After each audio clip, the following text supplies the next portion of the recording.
WWE's draft has made for good opportunities to create talent and help them develop better. This in turn allows for more variety as well as huge main event stories across two brands. What makes this so good is that the usual opponents have more to deal with as opposed to the previous style. So if Triple H faced just Stone Cold and The Rock, with the brand split he could face other talent and has a chance to rise to the occasion. For several years the brand split has created new stars and gave many guys the chance to shine. The other system wouldn't have allowed for the likes of Eddie Guerrero to become champion because it didn't need to. It was always going to have the likes of Austin and Rock as champion with no real chance for somebody like Eddie because he was never even positioned for that role in the first place. SmackDown's thing at the time was for talent to show more of what they were capable, whereas Raw was more for the finished product to shine bright. This is exactly how it was until 2019 when Fox started airing SmackDown and making it the A show. Whenever a talent did well for themselves and became a star, they'd go to Raw. Consider it like the big leagues in some ways. That's how they viewed it, not the fans themselves. That's up for debate. While SmackDown was taped, Raw was live. 2004 was a bit even on paper, but Triple H was never going to SmackDown. 05 was very even, I'd say in some ways. Kurt Angle was the biggest loss that they didn't receive. However, they made good in the other areas. There was some great trades going down. John Cena to Raw, Batista to SmackDown. That's the most fair trade I've ever seen. It makes sense for both of them to leave their brand and begin new stories because they beat the final boss. It was great. SmackDown's status was slowly becoming more apparent. It was the B show in their eyes. It's a bit unfortunate, but at the same time, because they weren't focused on it as much as Raw, there was many things better with it. The matches for one were way better on SmackDown. It was the wrestling show, a reputation it garnered in the days of Paul Heyman a few years earlier. Raw was always viewed with more respect and honor for some reason. This would show a lot more with the pay-per-views being main evented by Raw more often in almost the entire year. Even when they took away the brand split pay-per-views, Raw was still main eventing all of them. 2007's draft was not that kind to SmackDown. King Booker, Chris Benoit, and Mr. Kennedy went away from the show, and Raw was starting to pick apart the other shows. ECW was dried up, it was horrible for that show, they didn't care one bit, and made SmackDown seem like prime Attitude Era in comparison to it. The next two drafts were more reasonable for SmackDown. They gained a lot. Jeff Hardy and Triple H for Batista and Rey Mysterio is a fair trade, especially because Triple H had the WWE Championship by his side. He was such a fresh change to see on SmackDown. JR commentating the shows as well was a bit weird but fresh once again.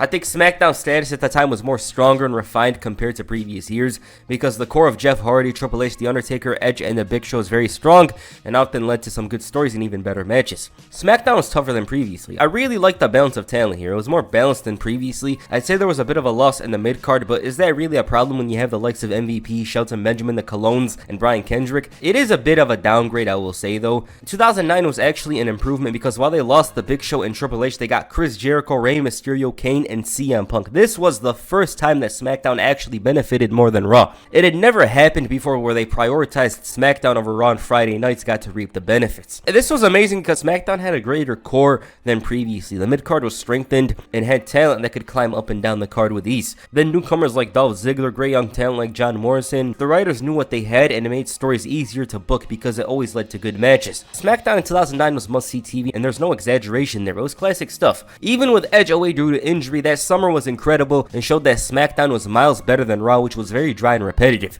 They had a revolving main event scene that constantly changed gradually without making things convoluted or ridiculous like Raw, who were stuck with John Cena and Randy Orton. Cena and Orton was the rivalry from July to October. In that time, Jeff Hardy and CM Punk transitioned into Undertaker and Batista. So when 2010 rolled around and Edge and Chris Jericho entered the main event scene, it felt like the show could do no wrong when it came to the top of the card. Unfortunately though, Batista left for Raw, which at the time didn't feel like a huge hit, but that would come into effect after WrestleMania. The 2010 draft had a lot of effects on SmackDown. More than you realize because the show took a 180 right after Extreme Rules. It was always going to be hard to maintain that consistency that the show had in the summer of 2009. That time period is remembered fondly. So WrestleMania 26 comes around and passes. It was a decent show. Time for the draft. The draft was expected to be more impactful than previous years. The roster was even, and it could have been another interesting shakeup, especially because Raw had two strong babyfaces in John Cena and Randy Orton. Triple H was another name at the time, and looking at these men and their roles, it was likely that one of them would move, right?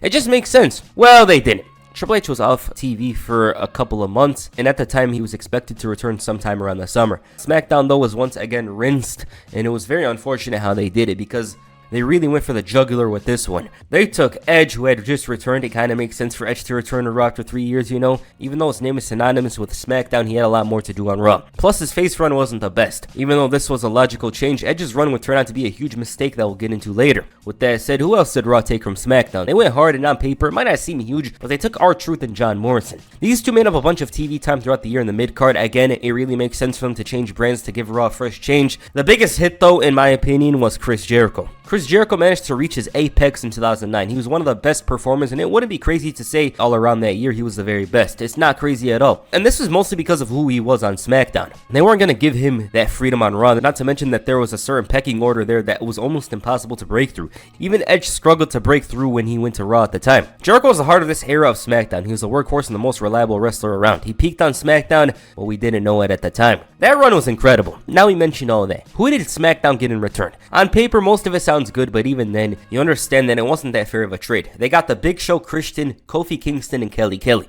This is a bit rough. It shouldn't be, but they got a couple of mid-carders and Kelly Kelly.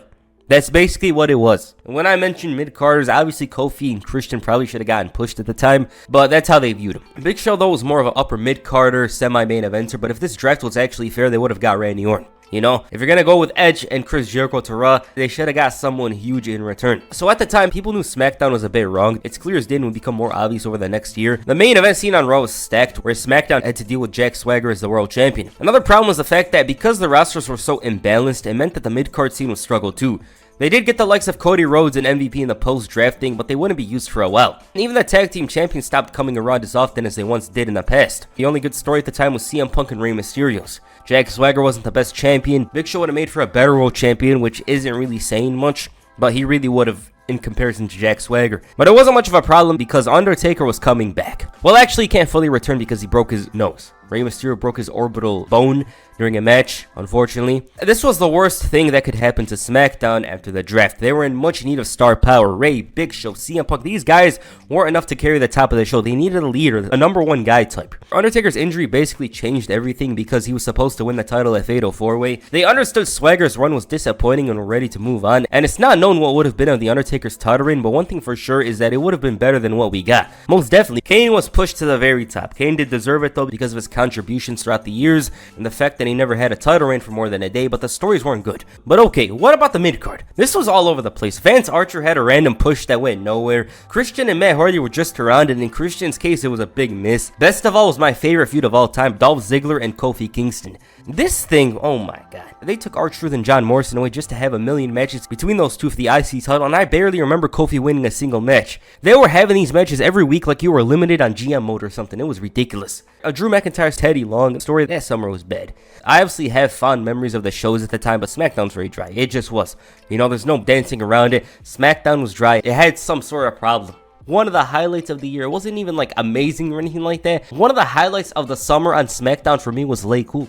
They were annoying, but they were entertaining, I will say that. WWE understood that there was a problem with SmackDown. It was very light. Undertaker did return later on, but even then, it wasn't enough to fill in the gaps because of how dry everything else was, so they decided to do something very interesting.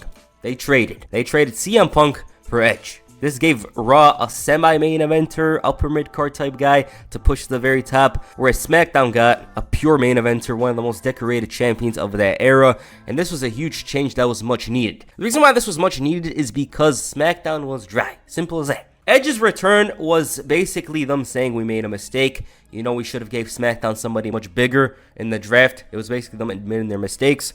But Edge's return really changed things, you know. Like, the Kane feud wasn't that, good. I'm gonna be honest. It wasn't that good. But that star power kind of changed things. He always comes in clutch for SmackDown, and it was no different here. He was just a face this time around, and it worked very well for him. But SmackDown really suffered throughout the year, you know. Obviously, star power came in later on. But SmackDown, I'd say, got better once Edge returned. You know, once Edge returned in October. Yeah, there were stories that were, awful, stuff like that. Swagger soaring eagle. But it was much better than it was. And it did set the foundation for the next draft for the likes of Randy Orton, Mark Henry, to come in. So there's that. Alright, what you guys think of SmackDown in 2010? Please comment down below. And that's it for this video. Make sure you hit the choke slam on the like button or perhaps the 619 on the subscribe button. Peace. I'm out.